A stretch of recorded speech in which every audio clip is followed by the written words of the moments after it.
Assalamualaikum warahmatullahi wabarakatuh. Selamat datang di kisah inspirasi kehidupan.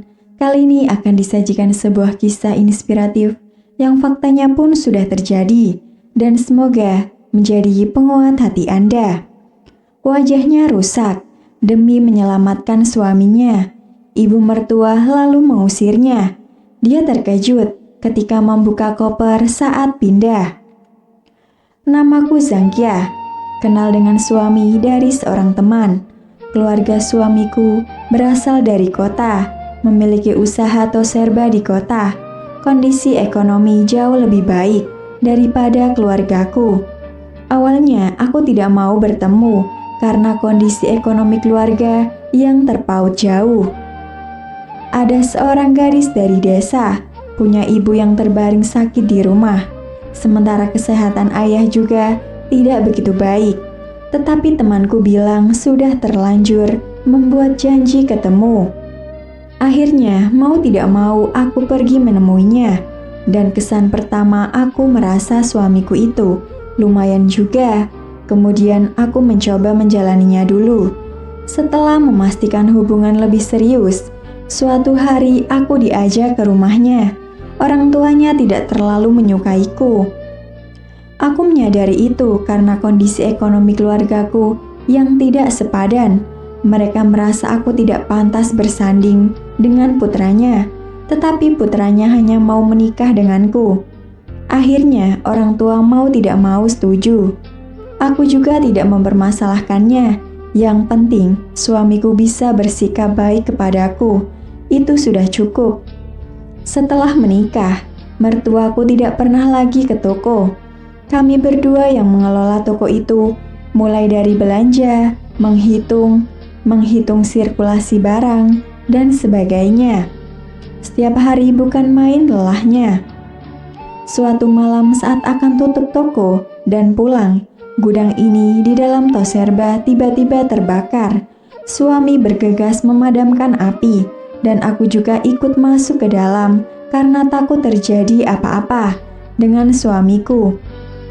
Akibatnya, demi menyelamatkan suami, wajahku terbakar dan rusak. Untungnya, kami berdua baik-baik saja. Sementara barang-barang di gudang hanya terbakar sebagian kecil. Aku dirawat selama lebih dari sebulan di rumah sakit. Selama perawatan, suamiku yang menjaga dan mengurus semua keperluanku, sedangkan ibu mertua hanya menjenguk sekali, kemudian tidak pernah muncul lagi. Karena area wajah yang terbakar cukup besar, sehingga meninggalkan bekas dan tampak menyeramkan, dan karena faktor ini, ibu mertua semakin tidak menyukaiku. Ia tidak pernah mengatakan aku bisa seperti ini, karena demi menyelamatkan putranya. Sebaliknya malah bilang itu adalah hal yang sudah sewajarnya aku lakukan.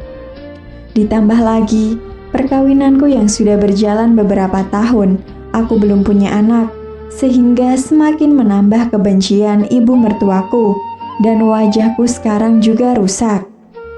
Aku tidak punya status sedikit pun di rumah, dan aku juga tidak bisa ke toko untuk membantu suamiku.